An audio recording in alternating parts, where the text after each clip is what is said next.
ডিব্ৰুগড়ত zonal level training হৈ থকাৰ সময়তে আমি ডিব্ৰুগড়ত হৈ থকা অসমী চাৰাছ 2024 এক্সপ'খনলৈ গ'লোঁ এপাক ফুৰি আহোঁ বুলি।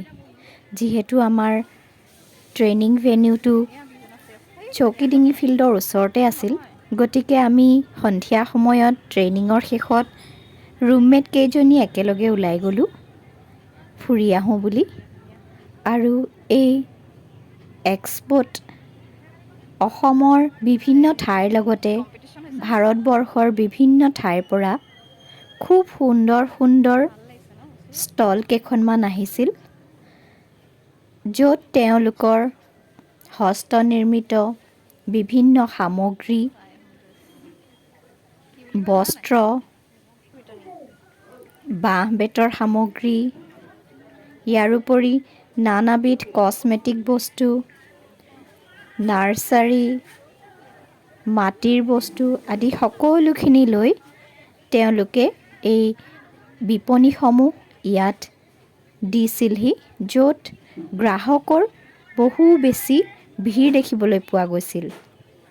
বিভিন্ন ঠাইৰ বিভিন্ন পৰিৱেশৰ বিভিন্নজন লোকৰ সমাৱেশ ইয়াত দেখা গৈছিল। আমি কেইজনীও একেলগে গোটেইসমূহ বিপণী এফালৰ পৰা চাই গ'লোঁ। যিহেতু আমাৰ ট্ৰেইনিঙলৈ বুলি আমি যোৱাৰ বাবে আমাৰ হাতত টকা পইচা সিমান নাছিল সকলোখিনি বস্তু আমি আনিব পৰাকৈ, তথাপি দুই এপদ বস্তু আমি তাৰ পৰা সংগ্ৰহ কৰিছিলোঁ। আৰু এনেদৰেই আমি আগুৱাই গৈ দেখা পালোঁ এই এক্সপ'খনৰ এঠাইত এটা সুন্দৰ পৰিৱেশত এখনি মঞ্চ তৈয়াৰ কৰা হৈছে, য'ত আমাৰ থলুৱা বিহু নৃত্য, দেউৰী বিহু নৃত্য আদি শিল্পীসকলে ইয়াত তেওঁলোকৰ নৃত্য প্ৰদৰ্শন কৰি থকা আমি দেখা পালোঁ।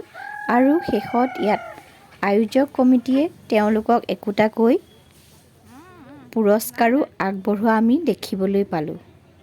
তাৰ লগতে ইয়াৰ বিভিন্ন ষ্টলত বিভিন্ন ধৰণৰ খোৱা সামগ্ৰী, যেনে পোৰা গাহৰিৰ মাংস, পোৰা কুকুৰাৰ মাংস, অন্যান্য ফাষ্ট ফুড আদি সকলোবিলাক উপলব্ধ হৈ থকা আমি দেখা পালোঁ। এনেদৰে আমি আগুৱাই গৈ এঠাইত দেখা পালোঁ ভাৰতৰ অন্যান্য ৰাজ্যসমূহৰ পৰা অহা তেওঁলোকৰ বিভিন্ন কাৰুকাৰ্য খচিত জোতা, বেংগলছ, বিভিন্ন ধৰণৰ গৰম গৰম কাপোৰ আদিৰে সমৃদ্ধ হৈ আছে তেওঁলোকৰ বিপণীসমূহ।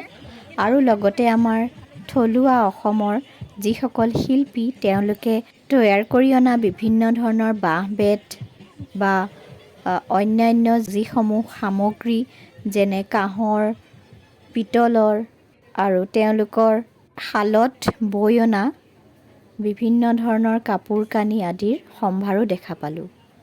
লগতে আমি দেখা পালোঁ দুখনমান বিপণী, য'ত অতি কম মূল্যত ছোৱালীবিলাকৰ বাবে, মহিলাসকলৰ বাবে ইয়েৰৰিংছ আৰু বিভিন্ন ধৰণৰ তেনেকুৱা কছমেটিক বস্তু বিক্ৰী কৰি আছে, য'ত ছোৱালী আৰু মহিলাসকলৰ অত্যন্ত ভিৰ পৰিলক্ষিত হৈছিল।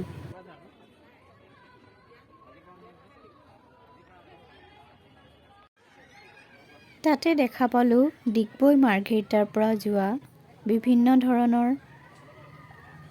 বাঁহ, বেত আৰু অন্যান্য সামগ্ৰীৰ বিপণী। লগতে এয়া বেলেগ বেলেগ ৰাজ্যৰ বেলেগ বেলেগ অঞ্চলৰ পৰা অহা নাৰ্চাৰী, য'ত ধুনীয়া ধুনীয়া ফুলৰ সমাহাৰ ঘটিছিল। ফুল ভাল পোৱা সকলৰ কাৰণে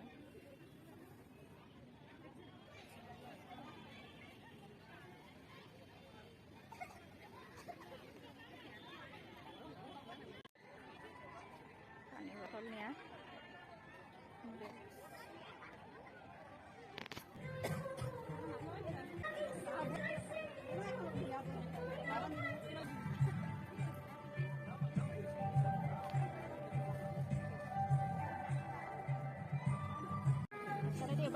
কংগ্ৰেছ উঠিবলৈ দি দিলে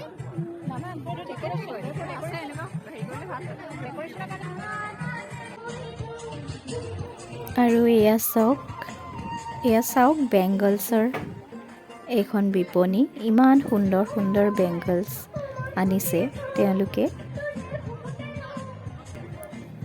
আৰু আমি দেখা পালোঁ কাঁহ পিতলেৰে নিৰ্মিত দুবিধমান নতুন সামগ্ৰী, য'ত আছিল এটা কেটলি, চাহ বনোৱা ডেক্সি আৰু কাপ প্লেটৰ ছেট এটা।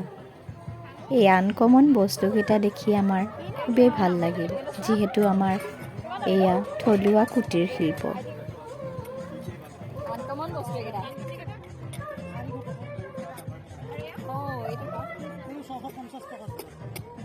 যোৰা বৰ ধুনীয়া লাগিছে পাই।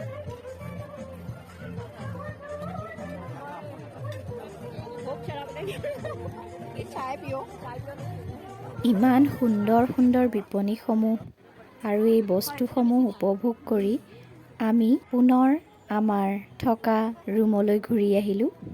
আৰু আহোঁতে আমি শেষ সময়ত দেখিলোঁ এনেধৰণৰ ল'ৰা ছোৱালী উমলোৱা আনন্দ মেলাত থকা বিভিন্ন ধৰণৰ এনেকুৱা আমোদজনক খেল।